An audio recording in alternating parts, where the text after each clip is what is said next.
The Wonderful Adventures of Nils by Selma Lagerlöf. Translated by Velma Swanston Howard. A Morning in Ångermanland. The Bread. Saturday, June 18th. Next morning, when the eagle had flown some distance into Ångermanland, he remarked that today he was the one who was hungry and must find something to eat. He set the boy down in an enormous pine on a high mountain ridge, and away he flew. The boy found a comfortable seat in a cleft branch from which he could look down over Ångermanland. It was a glorious morning. The sunshine gilded the tree tops. A soft breeze played in the pine needles. The sweetest fragrance was wafted through the forest. A beautiful landscape spread before him, and the boy himself was happy and carefree. He felt that no one could be better off. He had a perfect outlook in every direction. The country west of him was all peaks and tableland, and the farther away they were, the higher and wilder they looked. To the east there were also many peaks, but these sank lower and lower toward the sea, where the land became perfectly flat. Everywhere he saw shining rivers and brooks, which were having a troublesome journey with rapids and falls, so long as they ran between mountains, but spread out clear and broad as they neared the shore of the coast. Bothnia Bay was dotted with islands and notched with points, but farther out was open blue water, like a summer sky. When the boy had had enough of the landscape, he unloosened his knapsack, took out a morsel of fine white bread, and began to eat. "I don't think I've ever tasted such a good bread," said he. "And how much I have left! There's enough to last me for a couple of days." As he munched, he thought of how he had come by the bread. "It must be because I got it in such a nice way that it tastes so good to me," he said. The golden eagle had left Medelpad the evening before. He had hardly crossed the border into Ångermanland when the boy caught a glimpse of a fertile valley and a river, which surpassed anything of the kind he had seen before. As the boy glanced down at the rich valley, he complained of feeling hungry. He had had no food for 2 whole days, he said, and now he was famished. Gorgo did not wish to have it said that the boy had fared worse in his company than when he travelled with the wild geese, so he slackened his speed. "Why haven't you spoken of this before?" he asked. "You should have all the food you want. There's no need of your starving when you have an eagle for a travelling companion." Just then the eagle sighted a farmer who was sowing a field near the river strand. The man carried the seeds in a basket suspended from his neck, and each time that it was emptied he refilled it from a seed sack which stood at the end of the furrow. The eagle reasoned it out that the sack must be filled with the best food that the boy could wish for, so he darted toward it. But before the bird could get there, a terrible clamour arose about him. Sparrows, crows, and swallows came rushing up with wild shrieks, thinking that the eagle meant to swoop down upon some bird. "Away, away, robber! Away, away, bird killer!" they cried. They made such a racket that it attracted the farmer, who came running, so that the Gorgo had to flee, and the boy got no seed. The small birds behaved in the most extraordinary manner. Not only did they force the eagle to flee, they pursued him a long distance down the valley, and everywhere the people heard their cries. Women came out and clapped their hands so that it sounded like a volley of musketry, and men rushed out with rifles. The same thing was repeated every time the eagle swept toward the ground. The boy abandoned the hope that the eagle could procure any food for him. It had never occurred to him before that Gorgo was so much hated. He almost pitied him. In a little while they came to a homestead where the housewife had just been baking. She had set a platter of sugared buns in the backyard to cool, and was standing beside it, watching, so that the cat and dog should not steal the buns. The eagle circled down to the yard, but dared not alight right under the eyes of the peasant woman. He flew up and down, irresolute. Twice he came down as far as the chimney, then rose again. The peasant woman noticed the eagle. She raised her head and followed him with her glance. "How peculiarly he acts," she remarked. "I believe he wants one of my buns." She was a beautiful woman, tall and fair, with a cheery, open countenance. Laughing heartily, she took a bun from the platter and held it above her head. "If you want it, come and take it," she challenged. While the eagle did not understand her language, he knew at once that she was offering him the bun.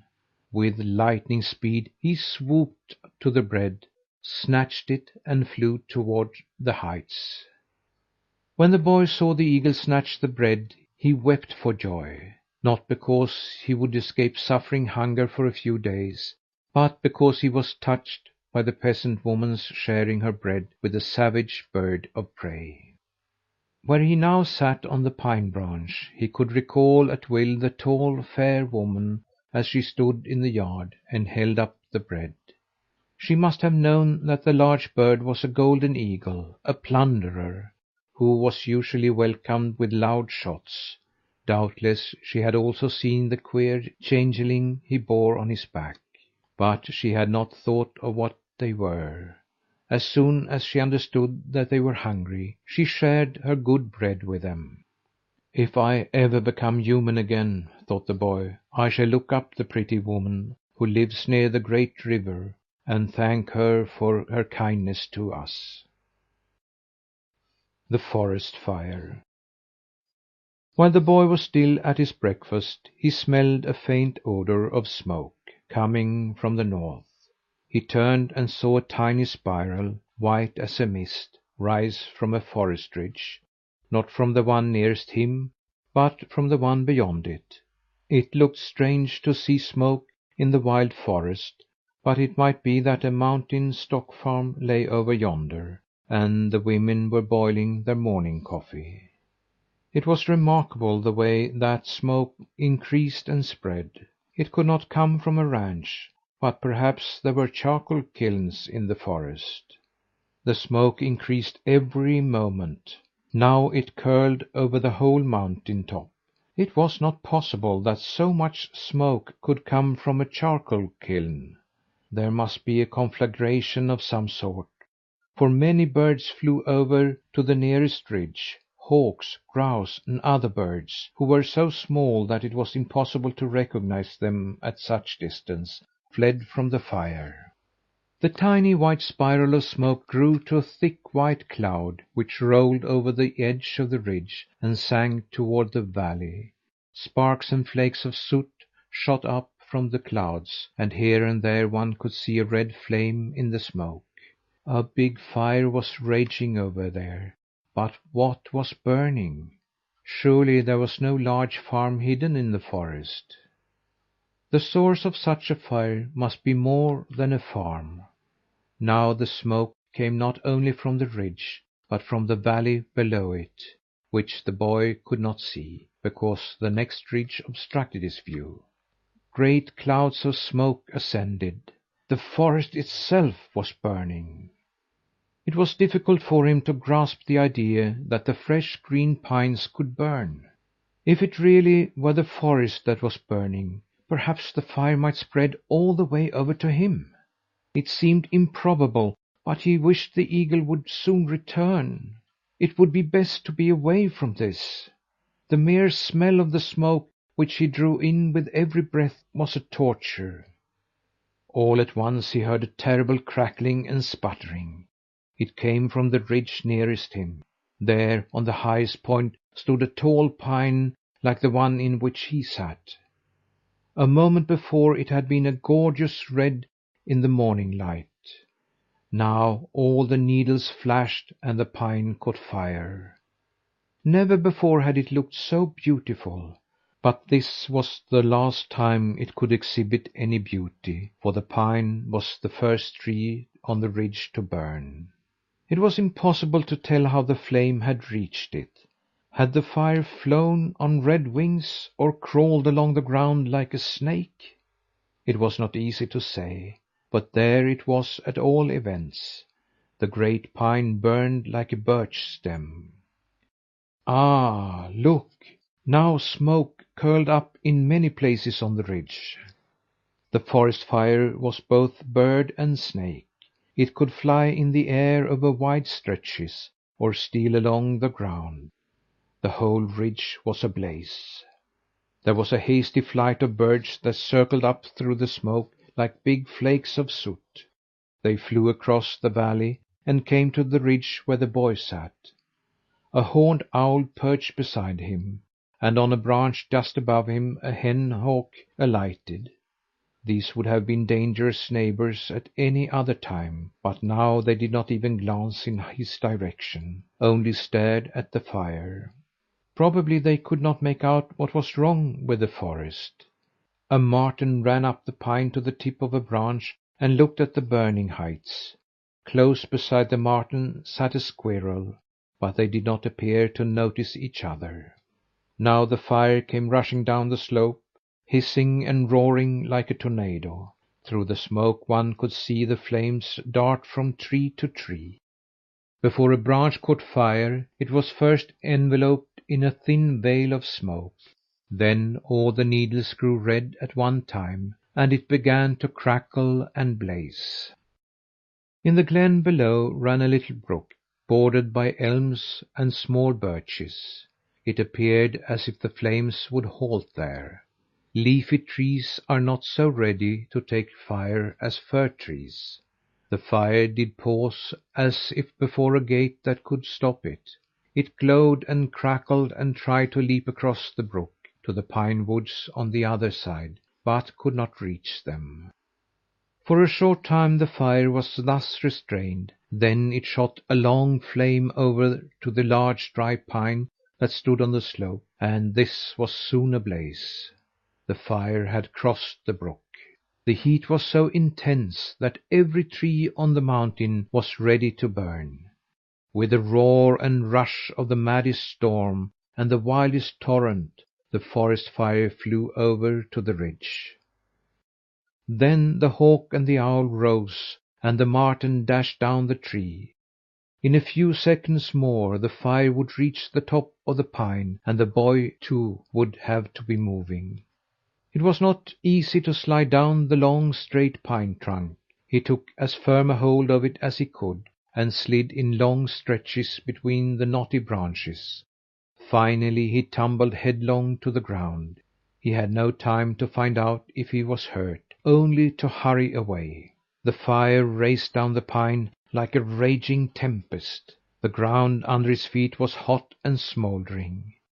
On either side of him ran a lynx and an adder, and right beside the snake fluttered a mother grouse, who was hurrying along with her little downy chicks. When the refugees descended the mountain to the glen, they met people fighting the fire. They had been there for some time, but the boy had been gazing so intently in the direction of the fire that he had not noticed them before. In this glen there was a brook, bordered by a row of leaf trees, and back of these trees the people worked.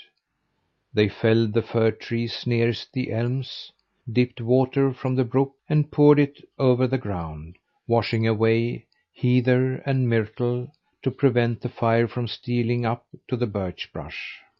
They, too, thought only of the fire which was now rushing toward them.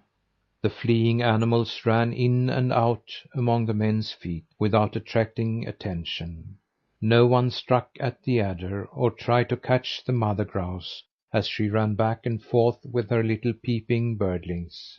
They did not even bother about Thumbietot. In their hands they held great charred pine branches which had dropped into the brook, and it appeared as if they intended to challenge the fire with these weapons. There were not many men, and it was strange to see them stand there ready to fight when all other living creatures were fleeing. As the fire came roaring and rushing down the slope, with its intolerable heat and suffocating smoke, ready to hurl itself over brook and leaf tree wall in order to reach the opposite shore, without having to pause, the people drew back at first, as if unable to withstand it. But they did not flee far before they turned back. The conflagration raged with savage force. Sparks poured like a rain of fire over the leaf trees, and long tongues of flame shot hissingly out from the smoke, as if the forest on the other side were sucking them in. But the leaf tree wall was an obstruction behind which the men worked.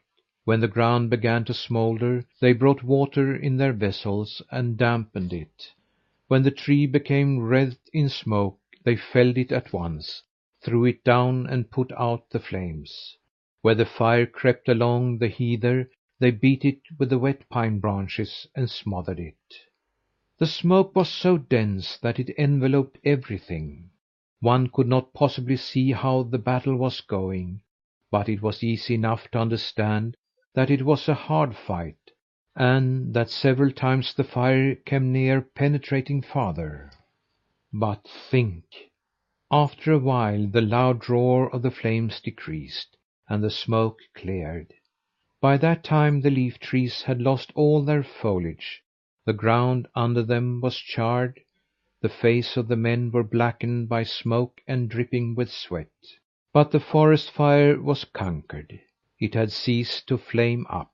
Soft, white smoke crept along the ground, and from it peeped out a lot of black stumps. This was all there was left of the beautiful forest.